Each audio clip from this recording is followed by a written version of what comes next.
questions. Coach, on your right, third row. Tyler Shaw with KBTX and College Station. Nick, do you feel like things are resolved between you and Jimbo Fisher? And are you concerned at all with the direction of college football with the way NIL is right now? Well, first of all, I have no issues or problems with Jimbo. He's done a great job at A&M. He did a great job for us. I always take criticisms or whatever in a positive way to self-assess me personally in terms of maybe there is something that I could do better. And so any comments that anybody makes, you or any coach, I always take into consideration. So, but there is no issues or problems. I've spoke on this subject of, name, image, and likeness is a great thing for players, and I'm all for players having the opportunity to create whatever value they can create for themselves. And our players did extremely well last year. I think they made over $3 million in name, image, and likeness. And but I do think that the concerns are, there has to be some guidelines that sort of protect competitive balance, in how we do this. And the advent of collectives has created a way for third parties to make contributions to marketing organizations who can create opportunities for players, which I think is a good thing. I don't think it's a bad thing at all. Creates opportunities for players. That's a good thing.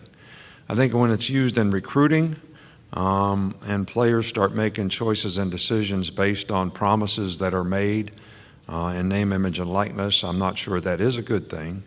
So I do think there needs to be some guidelines, in that. And I think there needs to be transparency in, how all that's done. And I do think there needs to be some protection for players when it comes to people who represent them and third parties who are involved, people who get between, the money and the player, because those people have a responsibility and obligation to professionally represent the players in a first-class way. And right now we have no guidelines for any of these things, and I think that's a bit of a concern. To your left, front row, Coach. Hey, Coach. Jacques Doucet, WAP-TV in Baton Rouge. So many great coaches in this league already. I just want to get your thoughts on Brian Kelly from Notre Dame coming to LSU and what he brings to the conference. Brian Kelly is an outstanding coach, really good person. We played Notre Dame a couple times in the playoffs at Alabama, and their teams are always extremely well coached, very competitive, had the right kind of mindset in terms of how they went out there and performed and how they played, very disciplined in terms of how they went out and executed. So I have the utmost respect for Brian Kelly and the job that he'll do at LSU. To your right, Coach, second row. Coach, last week, Anwar Richardson, OrangeBloods.com. Last week at Big 12 Media Days, Coach Sarkisian said he wouldn't be there without you. I wondered if you maybe talked about the relationship that you had with Sark when he was on your staff, why you decided to bring him on, and maybe talk about the game that you guys will be traveling and playing in Texas in week 2. Yeah, well, Sark did, is one of the finest coaches that we've ever had on our staff. Did an outstanding job. Does a good job with player relations, very well organized, very good play caller on game day. Just did a fantastic job. So really excited for him and his family that, he got the opportunity to go to Texas. And I know they're going to have a really challenging team, for us next year. It's going to be a very competitive game, which I'm sure their players are looking forward to and our players are looking forward to, which is what makes college football great.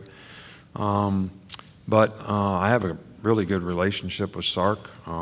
He always very, very respectful of,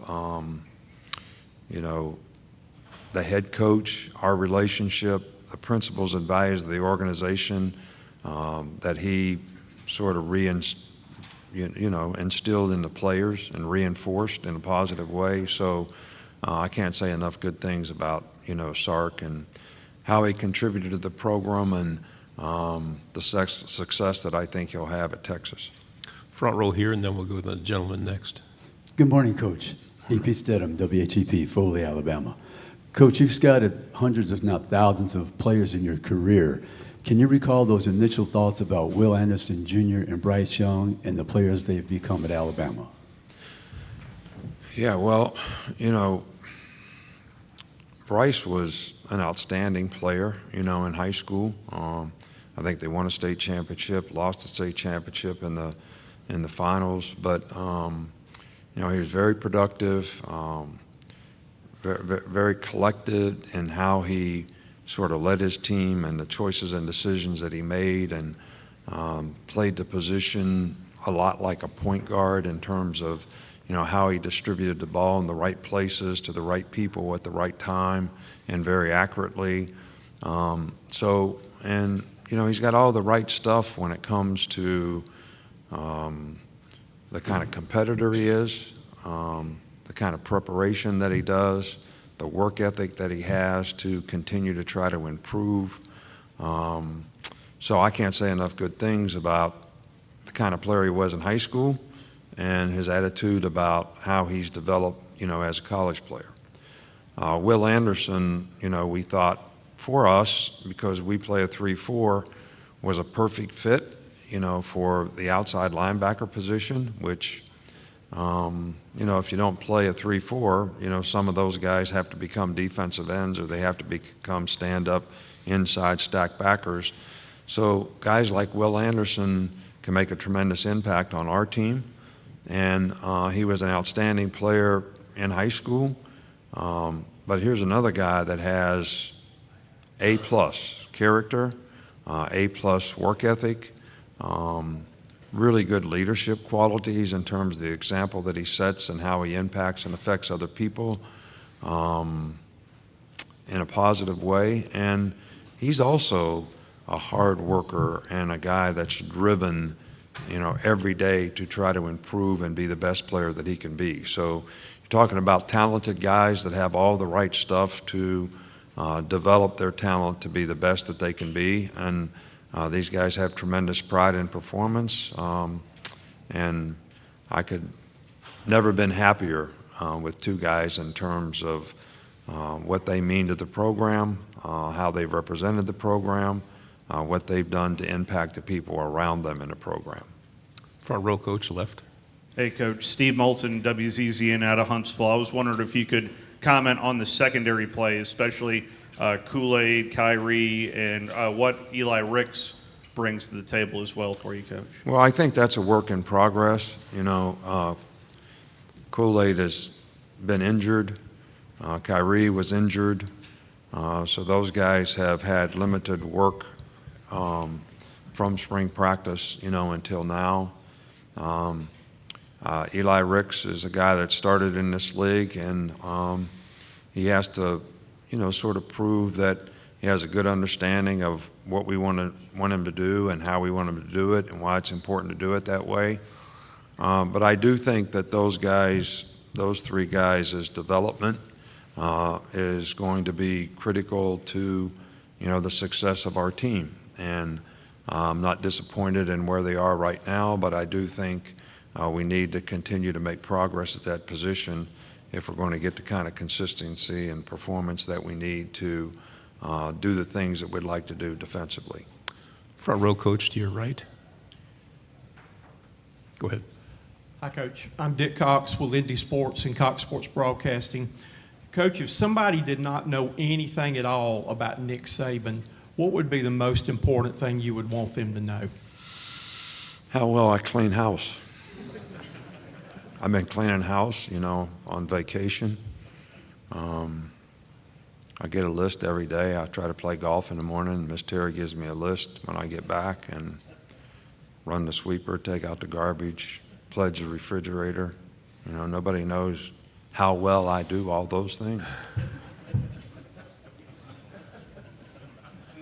On the left, coach, back row. Good morning, Coach. Jacob Goins from ESPN 1067 in Auburn. You have Bryce Young coming back after winning the Heisman Trophy last year, but of course falling short in the national championship game. What do you expect to see different from Bryce Young from last year to this year on the field? I don't really expect anything in terms of what I want to see differently. I want Bryce to maintain the right mindset in terms of, how he prepares, how he practices, how he impacts the players around him, because that will have a significant impact on how well he can play, because, quarterback is a difficult position to play if the players around you don't play well, whether it's the receivers, the offensive line, the ability to run the ball, create balance. I just want Bryce to just stay in the right mindset of what he needs to do to be the best player that he can be, and to be forward thinking in terms of the things that he needs to do to make the progress to create value for himself. Because I'm sure that, Bryce would love to be a quarterback in the National Football League, and I think, how he does this year will, have a significant impact on, that part of how he develops his career. And we certainly want to do everything that we can to enhance that and help him, develop the skill set and the people around him to be able to have the kind of production that will enhance his opportunities in the future. Coach, to your right, second row. Hi, Coach. Michael Gibbs with the War Par Auburn. The SEC West has amassed some of the best coaches in the country. Can you talk about what kinds of things you're doing as a coach to stay ahead of the curve, having to coach against so many good coaches week in and week out? And given some of the marquee moments the Iron Bowl has produced over the years, do you miss Gus Malzahn? Look, I have a tremendous amount of respect for Gus. I thought Gus did a fantastic job, beat us, more than I'd like to remember, and did it because he was a great coach, a great play caller, has made a significant impact on the game of college football in terms of some of the things that he's implemented through the years. So I have a tremendous amount of respect for Gus. Yeah, the Iron Bowl was crazy. It was a crazy game last year. Bryce did a great job in the last drive to be able to tie the game. And I think the most important thing was the 2 sacks that he didn't take and got rid of the ball so he didn't get sacked because we didn't have any timeouts. And people sometimes don't realize that. They look at the completions, whether it's 4th down, 3rd down, touchdown pass, whatever. I think it's one of the greatest games in college football, and one of the most difficult places to play when we go there and play it. So have a lot of respect for the program and the people in it, and know that we really have to continue to hire good coaches, have great energy and enthusiasm in what we do to make changes that is going to help us, sort of not really stay ahead of the curve, but just be able to understand things that people are doing in the game, so that we put our players in the best position to be able to have a chance to be successful when they go out on the field and compete against it. 2 questions left. First to your second row on the left. Hey, Nick. John Sokoloff with WCBI TV in Columbus, Mississippi. You keep harping on the competitive balance that's necessary for the NIL, and Lane Kiffin yesterday mentioned that he thinks that there should be a salary cap for the NIL and that would help. What do you think of that idea? I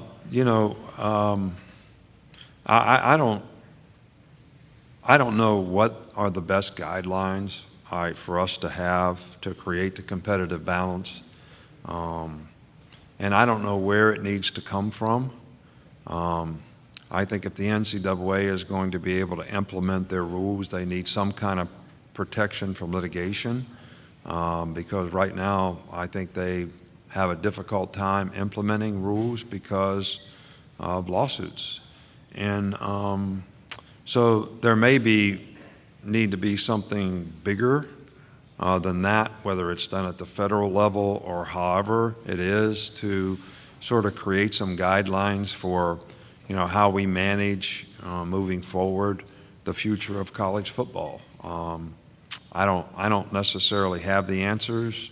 I don't know if that's the answer, but I have a lot of respect for Lane. You know, he does a great job. He's a good coach. He did a great job for us, but I don't really know what the answers are. But I do think we have a lot of people working on, you know, things that can protect the integrity of competitive balance, you know, in the future of college football. Final question back on the right. Hey, Coach, Ben from Local 3 in Chattanooga. We asked Will and Jordan about Jamir Gibbs, and their faces sort of lit up when we talked about him. What it is about his character that excites you and this team about having him in the locker room? Because it seems his play sort of speaks for itself. Well, he's an outstanding player. He's a very mature person. He's got great work ethic. He's very talented from an ability standpoint. He's got speed. He's a really good receiver. He does a great job of pressing holes and, you know, getting the defense to commit to things and, you know, making a cut, and gets to top speed very quickly, which are all tremendous assets for a running back. So he's made a really, really positive impact, you know, on our team in a lot of ways, on the field and off, and we're very pleased to have him in the program. Coach, thank you very much for your time.